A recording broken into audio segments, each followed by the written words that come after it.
Welcome to our explainer. Today, we're going to talk about power, specifically how controlling the world's most critical shipping lanes has, for centuries, been the key to ruling the world, and what that long history tells us about our future.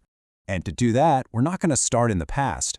We're going to start with a pretty chilling and frankly very plausible scenario set in the near future. Let's dive right in. So, I want you to imagine this. The date is February 28, 2026. A series of coordinated attacks, think missiles, drones, the works, manages to shut down not one but two of the absolute lifelines of global trade, the Strait of Hormuz and the Bab el-Mandeb Strait. So what happens then? Well, the first thing that happens is chaos. That number you see, that's the projected price for a single barrel of Brent crude oil. Almost overnight, the global energy supply is just thrown into total disarray. We're talking price spikes we haven't seen since the oil shocks of the 70s. And look, this isn't just about what you pay at the pump. This is a full-blown meltdown for global trade, for supply chains, for finance. It affects the price of literally everything you buy. So the big question is, has the world ever faced this kind of strategic pressure before? To answer that, we've got to look at a completely different commodity. Yeah, to really get a handle on that 2026 crisis, we need to travel way back to the 15th century. And we're not talking about oil. We're talking about coffee. So take a look at this. This is the port of Mocha, in what's now Yemen. And for a very long time, if you wanted coffee, and I mean all the coffee in the world, the good stuff, Arabica, it all had to pass through this one tiny port. And the Ottoman Empire controlled it completely.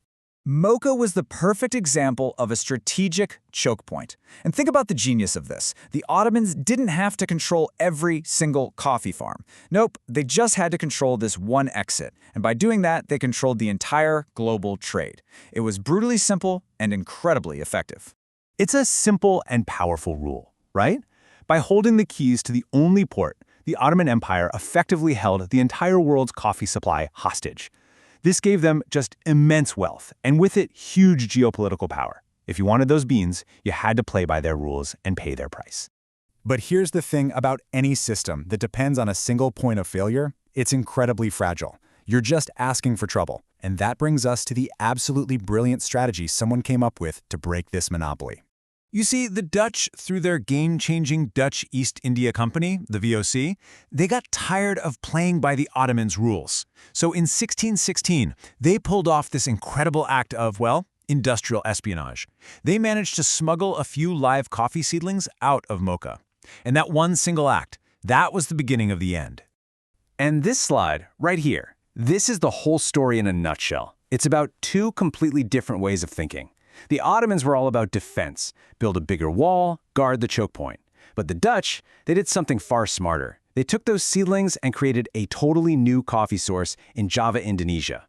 They didn't just break the system, they made it irrelevant. And this is where their strategy gets even more genius. It wasn't just about creating a new supply chain, it was about building a resilient, adaptable network. So when disaster struck, and a fungus wiped out almost all of their coffee plantations in Ceylon, now Sri Lanka, they didn't panic. They just pivoted the entire network to a new product, tea. They literally invented the Ceylon tea brand, turning an absolute catastrophe into a brand new global business. Okay, so, a coffee war from the 1600s. What on earth does this have to do with oil prices in 2026? Well, as it turns out, everything. Because the exact same strategic patterns are playing out right now on a massive global scale. You see, for the last 80 years or so, the entire global economy has flowed through its own powerful choke point, its own port of Mocha. And that choke point is the US dollar-based financial system. It's the hub that almost everyone has to use to trade internationally. And wouldn't you know it, history is rhyming. Just like the VOC created a new coffee network in Java, you can see China's huge Belt and Road Initiative as a strategic move to build a whole parallel global system. It's a network of new ports, new railways, new infrastructure, all designed to create new trade routes that can bypass the traditional dollar-based choke points. So let's bring it all back to that 2026 scenario. The blocking of those straits? That's not just some random regional fight. It's a symptom. It's the physical expression of this much bigger strategic struggle between an established system defending its choke point and a rising power building a whole new network. Now, this kind of massive global power shift, this challenge to the dominant power, the hegemon, it doesn't just happen overnight.